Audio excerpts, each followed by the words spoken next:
ერთიანი ეროვნული გამოცდები 2025 დაიწყო. წელს უმაღლეს სასწავლებელში მოხვედრას 39,000-ზე მეტი აბიტურიენტი ცდილობს. პირველი გამოცდა ორ ეტაპად ტრადიციულად ქართულ ენასა და ლიტერატურაში ჩატარდა. რაც შეეხება საგამოცდო მასალებსა და წესებს, წელს ამ მხრივ მნიშვნელოვანი ცვლილებები არ განხორციელებულა. უნივერსიტეტებში ჩასარიცხად გამოცდებს პატიმრობაში მყოფი აბიტურიენტებიც აბარებენ. საგამოცდო ცენტრებში ჯამში 36 ბრალდებული და მსჯავრდებული მიიყვანეს. ერთიანი ეროვნული გამოცდები 22 ივლისს დასრულდება, შედეგები კი ეტაპობრივად აგვისტოს დასაწყისიდან გახდება ცნობილი.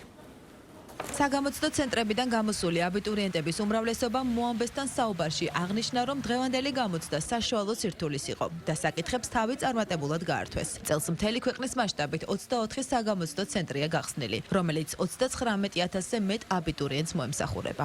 თითქოს არ გამჭირვებია, თემაც კარგად ავწერე და რედაქტორებიც კარგად გამომივიდა და არჩევითოლოგიანების კარგად ავწერე, ამიტომაც კმაყოფილი ვარ. ვაჯაბშაველას ლექსი იყო ერთი და მეორე იყო მოთხრობა ასვლა. ჩემთვის არ იყო ეხართული და ვისთვის როგორ, რა ინდივიდუალურია იქ ყველაფერი.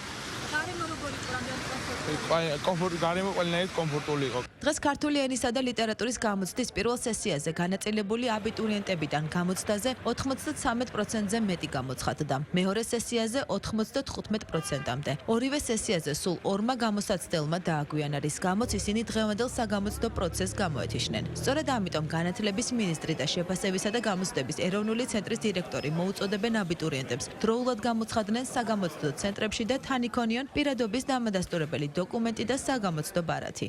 დილიდან ვიმყოფებოდით თბილისში და ორ საგამოცდო ცენტრში ნახეთ თუ როგორი იყო მზაობა და როგორ მიმდინარეობდა პროცესი.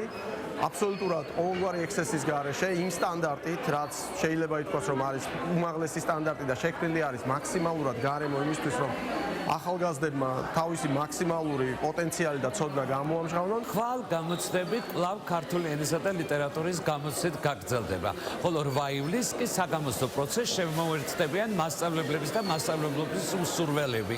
წელს საგამოცდო სივრცეები თბილისის გარდა 11 ქალაქშია გახსნილი. გამოცდებზე დარეგისტრირებულ აბიტურიენტებს ბათუმში, ზუგდიდში, ქუთაისში, ფოთში, ახალციხეში, გორში, ოზურგეთში, ასევე რუსთავში, თელავში, ხულოსა და ამბროლაურში გახსნილი საგამოცდო ცენტრები მოემსახურება. საქართველოს ყველა საგამოცდო ცენტრი, მათ შორის გორის საგამოცდო ცენტრიც სულ მზადყოფნაშია, როგორც ტექნიკური აღჭურვილობით, ისე ადამიანური რესურსის თვალსაზრისით, რომ მოემსახუროს აბიტურიენტებს და შეთავაზოს მათ ისეთი გარემო, რომელიც მათ ყველა შესაძლებლობას მიიცემს საკუთარი ცოდნის გამოვლენის. ერთიანი ეროვნული გამოცდები ამბროლაურის მუნიციპალიტეტში უკვე მესამე წელია მიმდინარეობს. ძალიან დიდი წარმატება მინდა ვუსოლო ყველა ჩვენ მოსწავლეს და უკვე მომავალ სტუდენტს. მე ვფიქრობ, ჩვენი რეგიონი იქნება როგორც ყოველთვის მოწინავე რიგებში. ერთიანი ეროვნული გამოცდების პროცესში აბიტურიენტი მსჯავრდებულებიც ჩაერთნენ. გამოცდებს წელს 36 ბრალდებული და მსჯავრდებული აბარებს. მთელი ჩემი ცხოვრების ოცნების რეალიზაციის საშუალება არის დღევანდელი დღე და მიუხედავად იმისა, რომ ეს არის